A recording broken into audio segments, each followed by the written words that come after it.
Buen día, queridos estudiantes de Política Global del grado 11. Espero que se encuentren muy bien en sus casas y nuevamente aquí les traigo esta presentación desde las montañas de la virtualidad. Hoy quiero trabajar lo relativo a la violación de los derechos humanos, para lo cual inicialmente leeré este fragmento que dice: la responsabilidad principal de defender y proteger los derechos humanos recae en los líderes que están en el poder y en los estados nacionales en particular. Si el poder se extiende más allá del nivel del Estado-nación, otros grupos, por ejemplo, fuerzas rebeldes en guerras civiles o conflictos armados, o líderes de grupos étnicos o tribales, también tienen la responsabilidad de defender y proteger los derechos humanos. Los abusos de los derechos humanos suelen ser sistémicos, es decir, que hacen parte, en algunos casos, de políticas o prácticas de un sistema de gobierno. Esto significa que los abusos se cometen contra numerosas víctimas en un escenario de la sociedad, o que los abusos se han convertido en parte del sistema de gobierno en las sociedades y en el cómo funciona la sociedad. En este escenario me gustaría recalcar y proponer un análisis más profundo sobre lo que significa un Estado nacional. En este orden de ideas les recomiendo revisar So, when we look at a este map of the documento. world, we see countries. Countries divided up by very neatly drawn lines. Lines which have a nice sense of finality to them, right? This land belongs to this country, and that land on the other side of this line belongs to that one. Of course, we know that the geopolitical reality is anything but as conclusive as these lines suggest. We know that there is civil fighting, contestations of land and ownership, local loyalties, local hatreds, religions, sects, and factions who can and often do flip their noses at straight lines drawn in comfy rooms by foreigners at some time in the past. We've come to use in our global parlance the word nation state to identify these places. It's a term we don't think too much about. We use it freely without going to our dictionaries. But the truth is, of course, that nation state as a term quite often fails to adequately describe many of these countries where, for example, civil war is a continuing reality. En este documento ustedes pueden encontrar una definición muy amplia y muy completa de lo que es el Estado Nacional, la diferencia entre Estado y la diferencia conceptual entre nación. Yo creo que a estas alturas del curso de política global es pertinente tener claridad en lo que es Estado, nación y estados nacionales, que nos sirve para profundizar en este caso el manejo de la violación de los derechos humanos, igualmente la promoción de los derechos humanos por parte de los estados nacionales. Retomando nuestra presentación, quiero entonces dejar aquí como característica principal de las ideas que propuse que los estados nacionales son los encargados de proteger los derechos humanos, pero hay unos escenarios en donde fuerzas rebeldes o escenarios de guerras o conflictos entran a jugar parte de la protección de los derechos civiles aquellos miembros que hacen parte de los diferentes bandos. Por tanto, hay una responsabilidad compartida. Pero hay que dejar en claro que definitivamente es el Estado el principal garante de los derechos humanos, el Estado nacional. Como manera de ejemplo, propongo el análisis de tres tipos de violación de derechos humanos, tres violaciones que se presentan en diferentes ámbitos, no solamente en lo local, sino se presenta a nivel regional, o en algunos casos a nivel global. Por un lado tenemos la trata de personas, por el otro el uso de niños soldados, y hay otra violación que se presenta no con tanta presencia, pero se sigue practicando, que es la mutilación genital femenina, también conocida como ablación. En relación a la trata de personas, el derecho violado es el derecho a la libertad de movimiento, a la vida, a la libertad y seguridad, a no ser sometido a torturas ni a tratos crueles y degradantes, a condiciones justas y favorables de trabajo, lo que se promueve con lo que se trata de llegar cuando se viola este derecho. En relación al uso de niños soldados, se comenta que es el derecho a la vida, es el derecho que se viola, a la supervivencia y al desarrollo, a protección del interés superior del niño, protección contra todas las formas de violencia, abuso, abandono y malos tratos. Estos derechos están respaldados por la Convención de las Naciones Unidas sobre los Derechos del Niño, acordada en el año de 1989, que establece los deberes específicos que se deben a los niños para garantizar que todos los niños puedan disfrutar de todos sus derechos. Y por el otro lado, mutilación genital femenina, dice el derecho a la vida, es el derecho que se vulnera, a no ser sometido a torturas ni a tratos crueles o degradantes, protección contra todas las formas de violencia y abuso, participación plena e igualitaria de las mujeres en la vida política, civil, económica, social y cultural. Es una relación muy interesante que después la voy a profundizar, la relación de interconexión de los derechos y la erradicación de todas las formas de discriminación por razones de género. Como ustedes saben, queridos estudiantes, el curso de política global se debe desarrollar pensándolo de una forma global, de una forma más amplia. Y para tratar de darle un poquito más de amplitud y profundidad a estas cuestiones políticas, en este caso a estas violaciones de derechos, les propongo revisar estos dos siguientes documentos audiovisuales que nos van a dar ejemplos, nos van a dar profundidad en relación primero a la ablación o mutilación genital femenina y por el otro lado al uso de niños soldados. Cuando ustedes presenten sus pruebas, cuando ustedes logren ejemplificar diferentes tipos de cuestiones políticas, pues van a ser muy bien premiados en puntos por parte del Bachillerato Internacional. Este es un documental que se llama Invisibles Niños Soldados, no es un documental muy extenso, trata sobre la crisis de los niños soldados en Uganda y me parece pertinente como manera de complemento que ustedes lo puedan revisar y lograr sacar ideas importantes y tomar estas ideas y transcribirlas en sus cuadernos de notas. Es clave tener información, vuelvo y repito, de otros lugares y tratar de mirarlo desde una forma más amplificada, para mirarlo desde una forma global y después poderlo aterrizar de una manera local. Entonces recomiendo revisar este documental Invisibles Niños Soldados.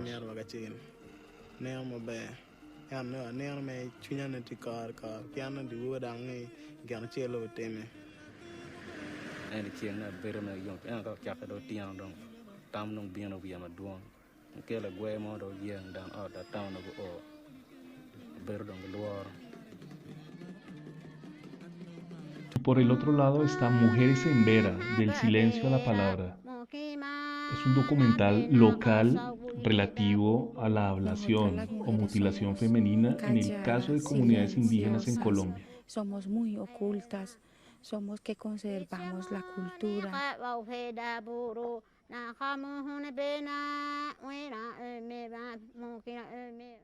Nosotras nos volvemos mayor de edad a partir de los 10 o 12 años en nuestra cultura y podemos conseguir esposo, es decir, hacer una familia.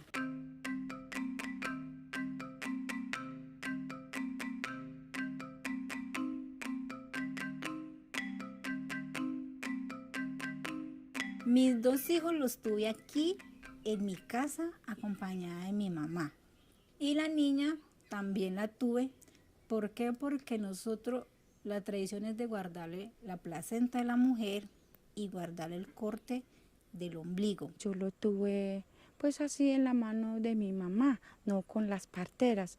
La tuve, mi mamá me dio unas plantas, mi mamá me dio muchos consejos. Mi mamá hace lo de ella, enseñarme a mí qué es hacer una buena partera, cómo tener sus hijos en la casa. Y yo la tuve, la primera niñita que tiene 22 años, luego los de 16 años, y todas son niñitas de edad, pero yo nunca no las practiqué la mutilación de niñas.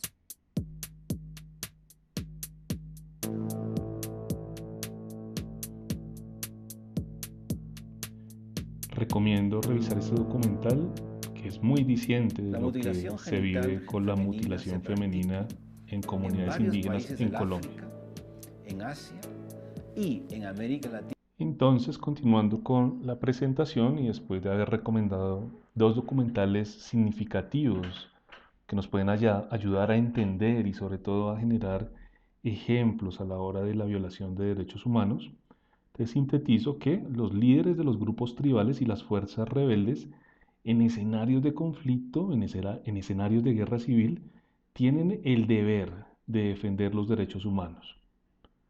Y algunos ejemplos de violaciones de estos derechos fue los que les presenté. Está el caso de los niños soldados y la mutilación genital femenina. En ese orden de ideas, pues sería bueno que ustedes revisaran estos documentos y tuvieran presentes estos ejemplos. Entonces voy al punto 3, que es la relación que existe entre las generaciones de los derechos. Entonces me gustaría acá revisar esta idea.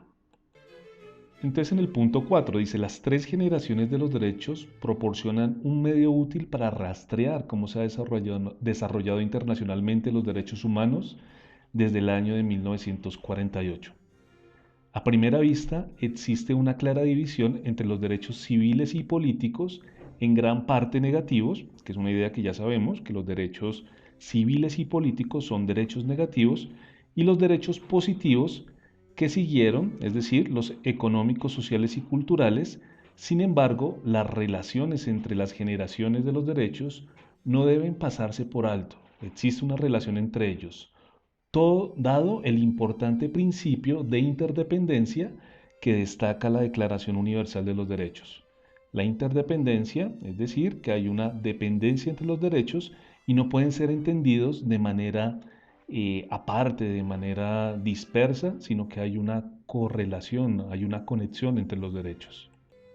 En el punto 5, en relación a las relaciones entre las generaciones de los derechos, se lee que hay una fuerte evidencia de esta interdependencia. Entonces, propongo un ejemplo. Dice, por ejemplo, la falta de educación, empleo, juego limpio, que hacen parte de la segunda generación, es decir, los derechos económicos, sociales y culturales, puede impedir que una persona ejerza plenamente sus libertades políticas, que son los derechos de primera generación.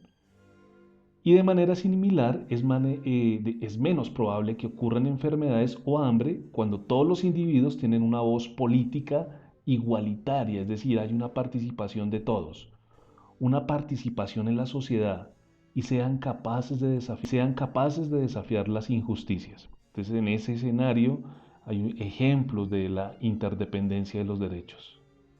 En el punto 6, conecto esta idea, dice, también existen relaciones entre la tercera generación de derechos humanos, que son los colectivos, y los derechos de primera y segunda generación. Todo esto mostrando la interdependencia de los derechos.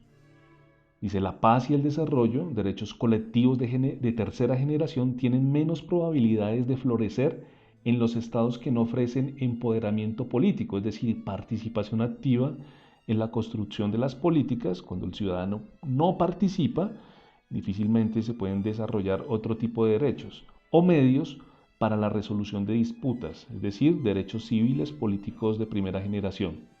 Entonces, los enfrentamientos por los recursos estatales o recursos de poder, pueden resolverse violentamente y en lugar de las vías pacíficas, lo que lleva es a la pobreza y a la inestabilidad.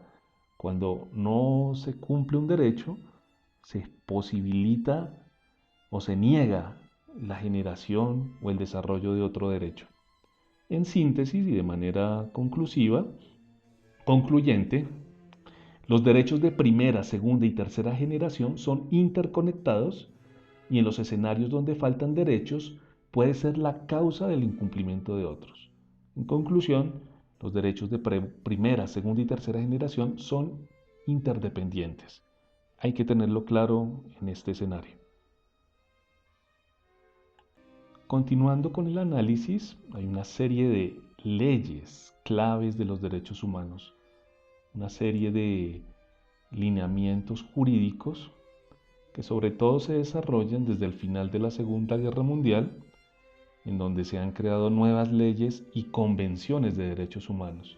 Es importante tener presente las diferentes convenciones, es decir, momentos de acuerdo entre las naciones para poder promover y agenciar y realizar de manera directa en los diferentes ordenamientos jurídicos nacionales, estados nacionales, los derechos humanos. Entonces, leyes, convenciones de derechos humanos a nivel internacional, regional y nacional, y las leyes de los derechos humanos se han desarrollado tanto en contenido, por ejemplo, las generaciones de derechos humanos es un avance en contenido, como en jurisdicción, es decir, en poder de aplicación.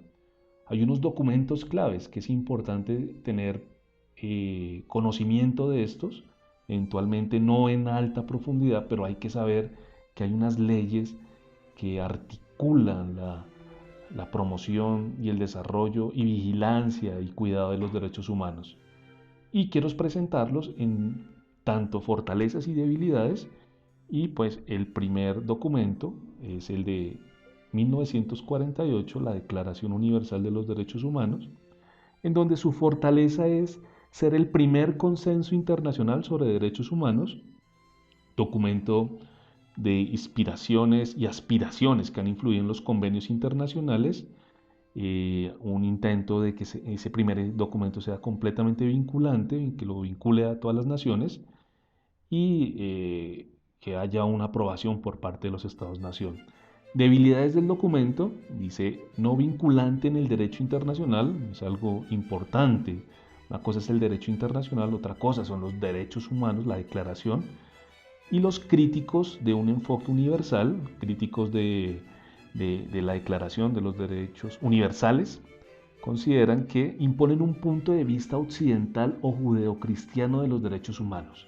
Entonces digamos que es una de las críticas más fuertes que se le hacen a la declaración, que es un punto de vista occidental sobre lo que ellos, Europa, consideran como derecho. Por otro lado, está un documento creado en el año de 1950 que se llama Convenio Europeo de Derechos Humanos, digamos que es el primer acuerdo regional sobre derechos humanos, en este caso en el escenario europeo, un texto legal vinculante con el cual los Estados miembros se comprometen a actuar de acuerdo con él. Cuando vuelvo y repito, la idea de vinculante es que el Estado acepta que va a hacer las modificaciones jurídicas en sus estados nacionales, en sus constituciones, en sus reglamentos, para poder aplicar lo que se conviene o lo que se trata, lo que se acuerda. El Tribunal Europeo de Derechos Humanos actúa como un tribunal de apelación final de último recurso una vez que los ciudadanos europeos han agotado el proceso legal de su propio Estado. Las debilidades: se comentan que la decisión del Tribunal Europeo es vinculante, pero todavía no hay medios de cumplimiento, ya que los Estados nacionales todavía pueden ignorar las decisiones del Tribunal si así lo desean. Es decir, un Estado puede ser caso omiso de lo que se decida, por lo tanto no hay un poder que haga cumplir este convenio. Y dice que la soberanía puede estar bajo presión si los jueces del Tribunal Europeo de Derechos Humanos no están de acuerdo con los gobiernos y las legislaturas nacionales. Entonces voy en esta presentación de documentos claves. Entonces vamos por la Declaración Universal de los Derechos Humanos y pasamos al Convenio Europeo de Derechos Humanos. Sigo con la presentación. Entonces, en el año de 1966, y creo que ya lo hemos revisado en otras presentaciones, se presenta el Pacto o Pactos Internacionales sobre Derechos Económicos y Sociales y los Derechos Civiles y Políticos. Digamos que fueron las primeras leyes internacionales de derechos humanos legalmente vinculantes. Digamos que esa es la fortaleza de los pactos internacionales. Y los derechos aclarados establecidos en la Declaración Universal. O sea, hay una aclaración de lo que se debe proteger. En este orden de ideas se aclara que hay una protección especial o una prohibición en contra de la esclavitud y la tortura, y se genera una serie de detalles. Acordémonos que se deben detallar estas características de la tortura sobre todo en un contexto de Guerra Fría. Las debilidades de los pactos internacionales son los siguientes. Dice, los derechos económicos, sociales son más difíciles de cumplir para las naciones menos desarrolladas. Hay que entender que estos derechos, en los cuales hay una intervención estatal o una intervención gubernamental, se necesitan de una serie de recursos económicos para poder ser cumplidos. Aunque se acepta que tales derechos puedan realizarse de manera progresiva, digamos que esa es la excusa que se le da para el cumplimiento de estos derechos. La excusa es que cada estado progresivamente se va a acercar a un nivel económico lo suficientemente adecuado para generar una serie de ayudas positivas y en ese orden de ideas poder realizar estos pactos internacionales. Y por el otro lado, una debilidad de estos pactos internacionales, sobre todo el de 1966, es que sin órgano de aplicación internacional, los estados no pueden ser obligados a defender estos derechos. Los derechos civiles y políticos en particular siguen siendo violados en todo el mundo. O sea, más allá de que haya habido un ejercicio vinculante, como lo demuestra la cotidianidad y las diferentes coyunturas políticas y económicas del momento, se siguen violando estos derechos. Por otro lado, tenemos en el año de 1984 la Convención contra la Tortura y otros tratos crueles, inhumanos y degradantes. En sus fortalezas tenemos la siguiente información. Dice, se basan en la Declaración Universal y el Pacto Internacional de Derechos Civiles y Políticos, ofrece definiciones específicas de tortura y la responsabilidad para prevenir la tortura. Prohíbe a los estados nacionales confiar en la evidencia obtenida a través de la tortura por parte de otros estados nacionales, incluye el deber de proteger a todos los seres humanos, no solo a los ciudadanos de un estado, en este caso, protegerlos de la tortura. Entonces, algo importante en esta convención es que la información que se gane o se consiga a través del ejercicio de la tortura no debe ser tenida en cuenta. Pero, ¿quién controla? ¿Quién maneja? ¿Quién determina si es verdad o es mentira? Digamos que muchas veces estas convenciones se construyen sobre ideales, pero en escenarios o en la realidad difícilmente se pueden ver reflejados este tipo de convenciones. Las debilidades. La convención no puede aplicarse y los estados que han firmado y ratificado la convención todavía pueden llevar a cabo torturas. El caso más significativo es Estados Unidos. Entonces propongo acá el ejemplo que en el año 2015 Barack Obama confirmó que inmediatamente después del 11 de septiembre, dice Obama, hicimos algunas cosas que estaban mal, hicimos muchas cosas que estaban bien, pero torturamos a algunas personas, hicimos cosas que eran contrarias a nuestros valores. Igual Barack Obama, como lo muestra esta caricatura, no sé si ustedes tienen referencia a Guantánamo, donde llegaron gran parte de los prisioneros que capturó Estados Unidos en su lucha contra el terrorismo, pero Barack Obama no hizo nada para acabar con esta institución que es Guantánamo, y es un lugar donde se practica la tortura hasta el día de hoy.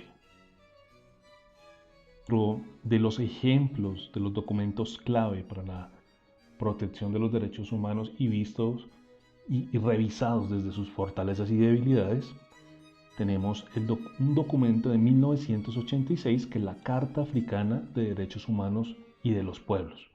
Entonces, dentro de sus fortalezas, dice que es un ejemplo de protección de los derechos humanos a nivel de Estado-Nación. Obviamente existen otros ejemplos. Y dentro de sus fortalezas dice que la Carta de Derechos, consagrada en el capítulo 2 de la Constitución de Sudáfrica, refleja fielmente la Declaración Universal de los Derechos Humanos. Es decir, ellos la aplican de manera contundente. La mayoría de estos derechos fueron denegados durante el gobierno del apartheid, es decir, se presentan los derechos que se vulneraron radicalmente en el apartheid y sobre todo lo relativo a la relación entre comunidades blancas y negras. Pero la debilidad de la Carta Africana de Derechos Humanos se da en términos de que la Declaración de Derechos permite a los jueces interpretar ciertos derechos. Digamos que hay una posibilidad de reinterpretación del derecho por parte de los jueces que algunas veces esta interpretación tiene o se presentan con límites en lugar de verse de una manera absoluta. Entonces hay una relativización de parte de los jueces en la interpretación de los derechos. Entonces puede ocurrir que esos derechos que deberían ser absolutos y sobre todo derechos en relación a evitar aquello que sucedió durante la institución del apartheid en Sudáfrica se repita, puede que no sea tan cierto para algunos jueces. Y por último tengo un documento de 1998 que es el Estatuto de Roma. Y el Estatuto de Roma, entre sus fortalezas, dice que crea un tribunal internacional para conocer casos relacionados con violaciones de derecho penal internacional, incluidos los crímenes de lesa humanidad, esos crímenes que se cometen contra la humanidad. Y recordemos que los crímenes de lesa humanidad no tienen prescripción en el tiempo, es decir, siempre van a estar presentes para que haya un momento en la historia para que sean juzgados. Facultades para dictar órdenes de arresto, digamos que tiene un poder de arresto. Facultades para iniciar investigaciones especiales sobre presuntas violaciones del derecho penal internacional. Y los países que no han firmado el Estatuto de Roma pueden ser investigados si el Consejo de Seguridad de la ONU lo acepta. Pero dentro de sus debilidades están las siguientes. No todos los Estados miembros han firmado y ratificado el Estatuto de Roma. No todos los países que hacen parte de la sociedad internacional han ratificado el Estatuto de Roma. Estos estados no pueden ser responsabilizados ante la Corte Penal Internacional. Si un estado no lo firma, no puede ser juzgado por la Corte. En particular, 3 de los miembros permanentes del Consejo de Seguridad de la ONU, en este caso China, Rusia y los Estados Unidos, no han ratificado el Estatuto de Roma, obviamente, por razones evidentes, donde estados que violan los derechos humanos de diferentes maneras, obviamente no van a firmar un estatuto para que sean juzgados. Y a partir del año 2015, solo 2 violaciones del derecho penal internacional han dado lugar a condenas. Entonces, digamos que en términos de resultados, a través de la creación del Estatuto de Roma y de la Corte Penal Internacional, no ha habido un número significativo de juicios en donde haya condenas. Pero de todos modos, dentro de una visión liberal del ordenamiento internacional, es clave tener un Estatuto de Roma y una Corte Penal Internacional. Y por otro lado están ambos relacionados con los conflictos africanos, los que provocó acusaciones de la Unión Africana de la que la Corte Penal Internacional está sesgada contra África. Y en el año 2014 los Estados miembros de la Unión Africana votaron en contra de retirarse del Estatuto de Roma. Bueno, muchachos, en este orden de ideas doy finalizada con esta presentación. Seguiré construyendo más presentaciones, tratando de buscar ejemplos para tratar de aterrizar los conceptos y espero seguir trabajando desde estas montañas de la virtualidad o en el mejor de los casos volvernos a ver en la institución. Un gran abrazo y espero que estas presentaciones sean de gran ayuda para seguir avanzando en nuestro desarrollo académico, conceptual y estudios de caso en relación a ese mundo amplio que es la política global. Un gran abrazo, queridos estudiantes.